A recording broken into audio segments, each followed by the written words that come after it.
Hola, muy buenas y bienvenidos de nuevo a Deporte es Vida. Mi nombre es Alejandro y hoy vamos a hablar de cómo se quema la grasa, es decir, su proceso. Pero antes de eso vamos a ver los diferentes tipos de grasa que tenemos. Tenemos la grasa esencial, que es la grasa mínima que tu cuerpo necesita y que reside en pequeñas cantidades en los órganos, en los músculos y los nervios.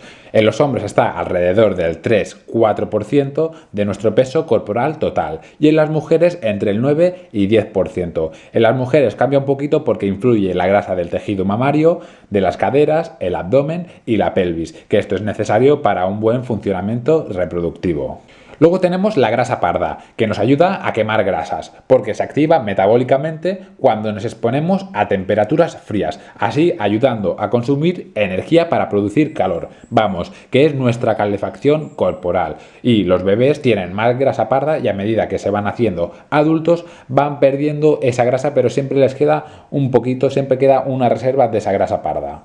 Vamos con la grasa subcutánea, que es la que se encuentra debajo de la piel y que representa el mayor porcentaje de grasa en nuestro cuerpo y depende del sexo y de la genética, pues se almacenará en una zona u otra. Luego tenemos la grasa rebelde, que es aquella tan difícil de perder y es un tipo de grasa subcutánea. Tenemos también la grasa intramuscular, que la tenemos entre las fibras musculares y aparte complementa al glucógeno, que es una de las fuentes de energía del músculo. Este tipo de grasa se pierde fácilmente haciendo ejercicio. Y por último, la grasa visceral, que es la más peligrosa de todas, ya que se acumula alrededor de los órganos y puede causar problemas ya que segrega proteínas inflamatorias que afectan a la producción de insulina, haciendo que el cuerpo se inflame y aumente el riesgo de padecer diabetes tipo 2 y enfermedades cardiovasculares. Es la más difícil de quitar y responde mejor a la dieta que al ejercicio. Una vez hecha esta introducción, vamos a ver el proceso para quemar grasa. Bueno, primero de todo, el término científico no es quemar grasa, sino oxidar la grasa. Pero antes de oxidarla hay un proceso. O sea, esa grasita, esos michelines que se asoman ahí por los pantalones, deben pasar a la sangre y para eso se debe movilizar. Así que primero se extrae la grasa de la célula. La grasa se almacena en forma de triglicéridos, que son 3 ácidos grasos unidos a una molécula de glicerol. Entonces se deben romper esas uniones para que los ácidos grasos pasen a la sangre. Aquí interviene la HSL y hay hormonas que impactan sobre el HSL como la insulina y las dos catecolaminas que son la adrenalina y la noradrenalina. La insulina inhibe la HSL, vamos, que la deja KO. O sea que si tienes niveles altos de insulina no vas a movilizar grasa, o sea, sino todo lo contrario, vas a acumular grasa. Así que para regular la insulina debes cuidar tu alimentación. Por ejemplo, hacer una comida preentreno va a dificultar esa movilización de las grasas, ya que si ingieres carbohidratos sube la insulina. Así que debe haber un tiempo mínimo entre comida y entreno, lo cual hace perfecto entrenar en ayunas por la mañana, ya que favorece a la oxidación de las grasas.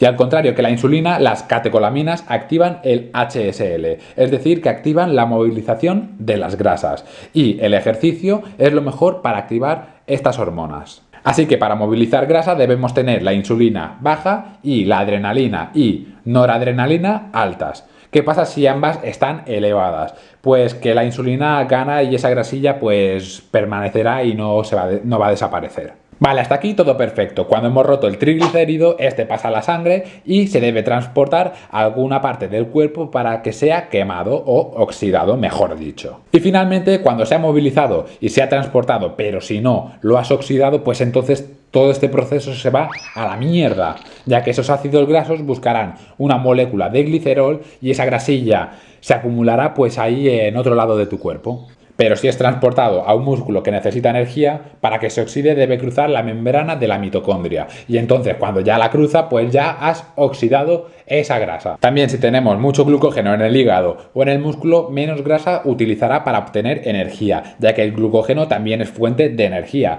Por eso lo de entrenar tras el ayuno nocturno, porque tendremos baja la insulina y también bajo el glucógeno. Es decir, que habrá una mejor oxidación de las grasas. Vamos a ver los factores que afectan afectan a la oxidación. Uno de ellos es la intensidad, y esto varía en cada persona, aproximadamente entre el 60 y el 75% del consumo máximo de oxígeno. Esto sería lo ideal, aunque el HIIT, pese a que utiliza más glucógeno, los efectos post-combustión para eliminar lípidos son mayores, y aparte podrás quemar grasa aún estando en reposo. Otro factor es la dieta. Una dieta alta en carbohidratos suprime la oxidación de las grasas, y una dieta baja en carbohidratos promueve mayor oxidación. También juega un papel crucial una hormona que se llama leptina, que cuando comemos es la encargada de enviar al cerebro señales de que nosotros ya estamos saciados. Y si la alteramos puede hacer que comamos más. Por lo tanto, si no hacemos el ejercicio necesario para quemar lo ingerido, pues ¡pam!, se acumula en nuestros michelines. Aparte, la leptina no solo reduce el hambre o nos dice cuándo estamos saciados, también interviene en el gasto calórico. Es decir, si hacemos un déficit calórico severo, la leptina baja indicándonos que debemos comer, si no, pues pasaremos hambre. Y entonces tampoco tendremos energía. Pero si hacemos lo contrario, si comemos mucho, si comemos demasiado, la leptina sube diciéndonos no comas más, que ya es suficiente, y entonces reduce el hambre. Entonces, la pregunta del millón: ¿qué pasa con la gente obesa? Pues que tienen la leptina alta, pero tienen resistencia e inhiben la leptina. Entonces no tienen esa saciedad que debería provocar. Pero para controlar la leptina debes vigilar el consumo de azúcares, sobre todo la fructosa. Vale, ya está, ya lo he dicho. Fructosa. Ya han saltado ahí las alarmas. A ver, no os preocupéis, no os alarméis. Ahora pensaréis que no es bueno comer fruta y si no te gusta, pues todo perfecto, todo mejor. Pues no. A ver, la fruta hay que comerla porque la cantidad de fructosa que tiene es mínima. Cuando hablo de fructosa me refiero sobre todo al azúcar de mesa, siropes y mermeladas. Todo esto, pues no. También debes dormir suficiente porque la falta de sueño baja los niveles de leptina y entonces tendrás hambre. Y también evita las restricciones calóricas severas, a corto plazo o de un día para otro. Todo debe llevar su proceso de aclimatación. No puedes dejar tu alimentación así de un día para otro y mucho menos seguir una dieta milagro. Porque si la leptina desciende en exceso, aumenta tu apetito y entonces se ralentiza el metabolismo. Si quieres saber si tienes sobrepeso u obesidad, debes calcular tu IMC, o sea, el índice de masa corporal. Este se calcula dividiendo tu peso en kilos por tu altura al cuadrado. Luego debes comparar el IMC que te ha salido con esta imagen para saber en qué grado te encuentras. Por ejemplo, yo me encuentro en el normopeso porque me ha salido 20,9 kilogramos por metro cuadrado, o sea, peso normal. Bueno, antes de finalizar quería aclarar algo, porque todos hemos oído hablar de los beneficios de entrenar a primera hora de la mañana para la pérdida de grasa y que el entrenamiento de alta intensidad, o sea, el HIIT, quema más calorías que un entrenamiento de media o baja intensidad.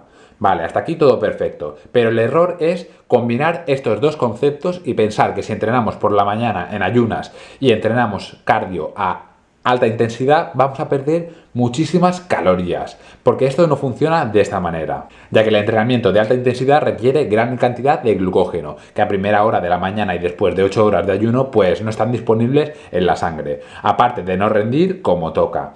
Y a causa del entrenamiento se destruirá y se descompondrán los tejidos musculares para dotar a nuestro cuerpo de energía, ya que las proteínas dan energía mucho más rápidamente y más fácilmente que las grasas. En cambio, si entrenamos a baja intensidad, incluso ayunando, requerirá menos energía y nuestro organismo lo puede proporcionar destruyendo esas horribles grasas. Bueno, y hasta aquí el vídeo de hoy. Dentro de poco subiré un vídeo para complementar este que será hablando del ciclado de carbohidratos. También podéis ver ahora mismo que lo tengo, el vídeo del ayuno intermitente, que también os ayudará a perder esa grasa. Y bueno, si os ha gustado el vídeo, no os olvidéis a darle a me gusta, compartirlo con vuestros amigos y no os olvidéis, claro, pues de suscribiros. Y bueno, chicos, nos vemos dentro de muy poquito aquí en vuestro canal de fitness favorito. Pero recordad, el deporte es vida.